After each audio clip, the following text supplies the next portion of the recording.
Hey everyone, and welcome back to the SWF Faction Warfare. This is episode 3 and we are booking the 50th birthday spectacular, otherwise known from my previous episodes as the 50th anniversary show. This is the first pay-per-view of the year. A little recap for those who aren't binge watching the playlist and have been watching these as they drop. ZWB has been approached by Brandon James to join his new Big Money Inc. faction, but ZWB declined and insulted them, leading to this match here tonight. Mickey Thou has been feuding with Randy Unleashed for a while, but recently Unleashed has been trying to get out of a rematch. Lau picked up a win alongside Bret Starr when they defeated Spencer Spade and Randy Unleashed on the last episode of Supreme TV. Starr stole the SWF North American title in our first episode and held it ransom until he could get his title opportunity, which Spade eventually agreed to, and that's why they're having this match here tonight. Rogue is super happy his old stablemate Eric Eisen is the authority figure. That swagger got him in trouble when Primus answered his open challenge. Rogue did end up whacking him with the microphone and then has been running for his life ever since. Will he be able to run tonight? There will be a 50th anniversary Battle Royal, which may or may not have some future and returning stars in that one. I wanted more, but US were signing them up, and I only needed them for the one show, so who am I to stop them from getting a long-term pay deal?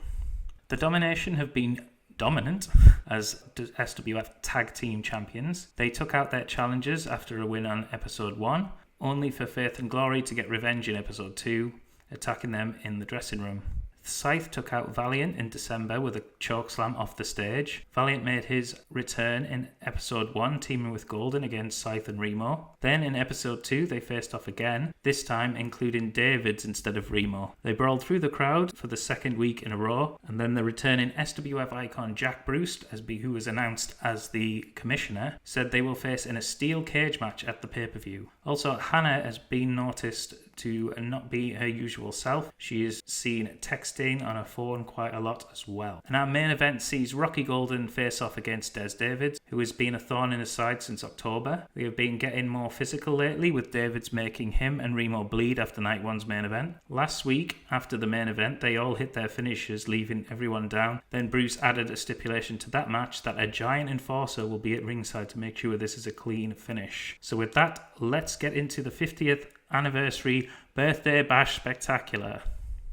Let's start off. We will be giving no one the night off, and this will take place in New England. Let's sit down with our booking team, and we get nothing else. So we've got 29 creative points. This is 50 years in the making.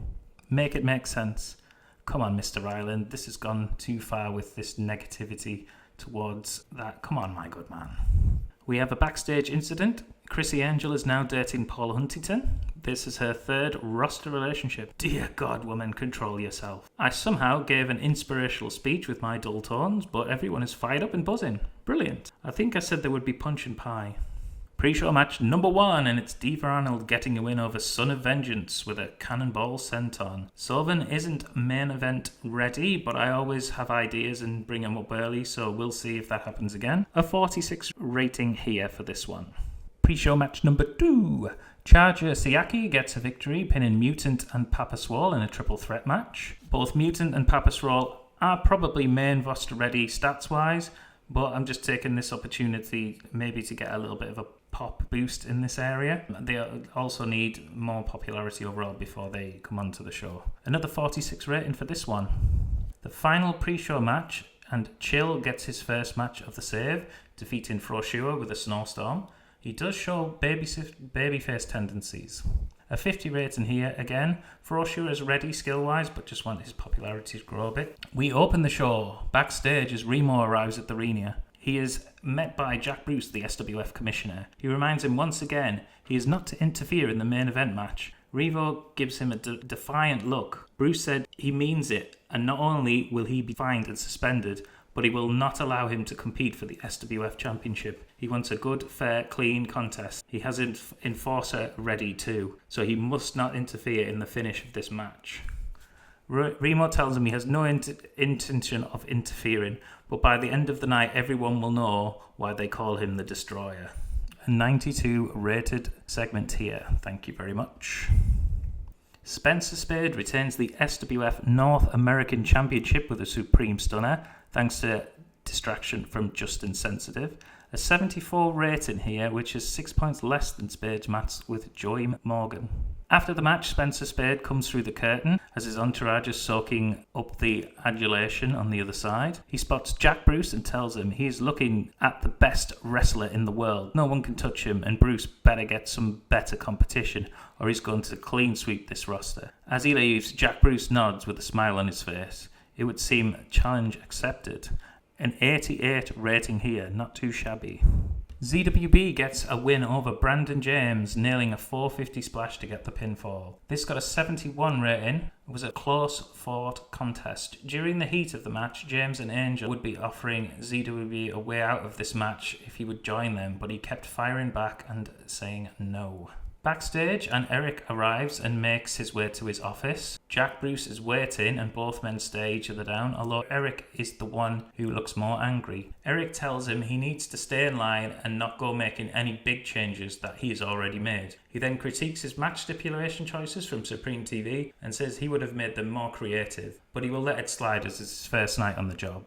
Rogue interrupts trying to get out of his match with that barbarian Primus Allen. He feels he is much more of a national treasure to be put in this type of match. Bruce tells Eric he has this one and tells him he must go through with the match. He was the one who made the challenge, then tried to move it to tonight. It will happen or Rogue can miss out on pay. Rogue looks between Eric and Bruce, then leaves in disgust. Eric gives a look as Bruce seems happy in the situation. A 79 rated angle here.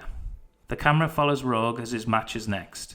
He, however, takes a beating from Primus Allen, who defeats him with a running power slam. Rogue did cheat to take the heat and used every dirty scoundrel tactic he was known for to try and stay on top, but it wasn't to be. A 63 rating for this one. Disappointing result considering they have pretty good chemistry. Fans get a glimpse of some SWF legends at ringside, including Sean McFly, Sam Keith and Bruce the Giant. A 74 rating here. The 50th anniversary Battle Royal takes place, with Joy Morgan eliminating Angry Gilmore and Aldous Blackfriar to win the match. This also included the return of Frederic, who him and James Prudence celebrated together mid-match. The team seemed to be back together. ZWB is backstage when he is charged at suddenly by the SWF Tag Team Champions, who put a real beating on him, leaving a mess on the floor. Brandon James crouches over and says he warned him he would regret not joining, so he'll allow him to introduce the newest members of Big Money Inc. The Domination, Atom Smasher and Bear Bukowski, the SWF World Tag Team Champions. A 66 rating, and I'm starting to worry about this pay-per-view. The Domination then make their way to the ring and defend their SWF World Tag Team Championships against Faith and Al Ghori after Patriot takes a double powerbomb. A 71 rating here. This is more of what I would expect. Scythe is backstage in a darkened part of the arena. A door opens in the background, letting in a small amount of light. Three men leave the room,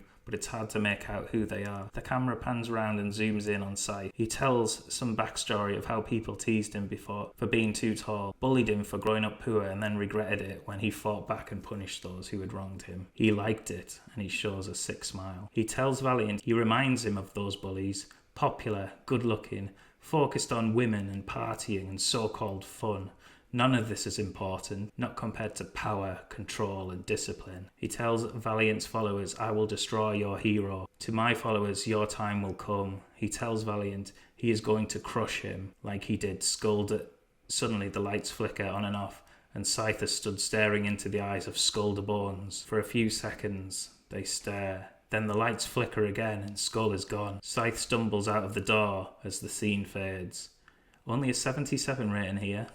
I was expecting a bit better. Next up, Randy Unleashed gets a pinfall victory over Mickey Lau. However, he cheated to do so with his feet on the ropes. Lau is furious and goes after Unleashed, who heads to the back. A 79 rating, which makes it the best match so far. Valiant manages to escape the cage here to get a victory over Scythe. After a back and forth contest, both men kicked out of finishers as both men fought up to the top of the cage. But Valiant managed to get the better of his opponent, slamming his head into the cage, sending him falling into the ring. Valiant climbed down to win the match. Both men struggled upon leaving the ringside area. Hannah celebrated with Valiant as they headed to the back, as Scythe sat up in the ring looking furious. Hannah had been checking her phone a few times during the match. A 75 rating here. May have chosen the wrong option here, going for a spectacle, but it's not the worst rating, I suppose. A 2-minute hype video goes over the recent feud of Des Davids and SWF champion Rocky Golden. Remo is featured in the story and ends with the most recent events with a special guest enforcer at ringside to stop any shenanigans. A 75 rating. I might be doomed here after 2 great shows. The pay-per-view may be a flop. It all hinges on this main event. And it's Jack Bruce coming down to the ring, his music blaring as he rocks out for the fans. He introduces the guest ringside enforcer, which is Bruce the Giant. First out is the challenger Des Davids, followed by the champion Rocky Golden. Then as they're about to be announced, Remo's music hits and he does come down to the ring. This gets a glare from Jack Bruce, who is furious. You can hear him say he's only here to spectate though. When Remo gets outside the ring, he is met with Bruce the Giant, who wants to check he doesn't have any foreign object. Out of nowhere, Bruce has one of Remo's hands handcuffed to the bottom rope, which makes Jack Bruce smile. Davids goes close in the match, hitting the touchdown, but Rocky kicks out at 2. Bruce the Giant notices Davids putting on brass knuckles from his tights when he is getting put into the rack. This gives Davids enough time to rake the eyes to escape. While the referee is distracted checking on Golden, Davids goes after the Giant, but he's met with a big right hand. Golden covers, 1, 2, kick out. Eventually, Davids goes for the quarterback sack, but he misses and ends up in the corner. While there, he manages to pull the top turnbuckle pad off, as Golden is stalking his prey. He turns round into a rocky road though, 1, 2, but Remo puts David's leg on the bottom rope. Bruce the Giant is furious, and he makes his way around and gives Remo a big right hand too. Golden goes for the rack.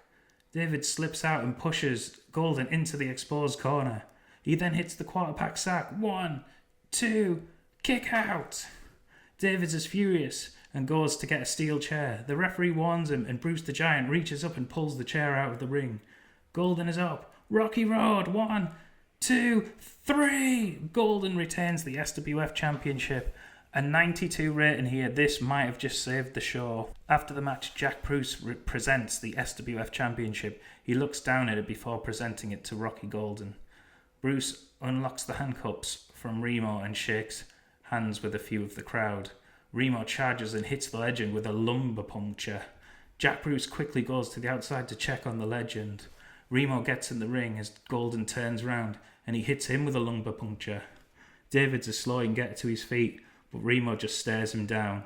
He picks up the SWF Championship and looks from one to the other. This belongs to me. It's on borrowed time. Soon it will be back with the Destroyer. He chucks the belt down on top of Rocky Golden and then leaves the ring to the back. An 87 rate here. That should be enough. We should be over 85, I'm sure, for the final show rating. And it's in. Overall, it gets a 91, which is brilliant, which is our best show yet. Some matches could have done better, but it might have just been the choice of my lineup. Some of the matches may have just had a bad roll of the dice. I chose to compliment Golden, who got a 79 effort in his match, so that was a great performance. Spade got a 76, so he also got a great performance. Valiant and Davids got a 74, so they got a good performance notification. I will not be doing a press conference though. All 4 men were pleased with the praise I gave them. We made £3.6 million, so our SWF network booster cash is up to 7.8 million. Wow. We have grown 2 points in the US, 1 point in Canada and Mexico, some of the UK as well. Have we gone up in size though? Yes, we have. We rise to huge size. We are coming for you at USPW. As you can see, Skull the Bones and Bruce the Giant, one night deals are over and done. I might bring them back for little skits here and there, but I have nothing set in stone. Rocky Golden has gone from 89 popularity in the US to 92 in most areas. Valiant is 80 rated across the US. I'm sure he started at 77, so that's a big boost. Remo is now 84 in most regions of the US. He is our number 1 heel now. He hasn't won or lost a match, so those angles have been really helping him. Des Davids has shot up to 81 popularity in most of the US regions. He started at 76. He has drew 1 match and lost 1 match, so those angle victories have helped, and being in high quality rated matches will also do that too. So what do you think of this first pay-per-view? I was a little disappointed outside of the main event, but I'll take the blame.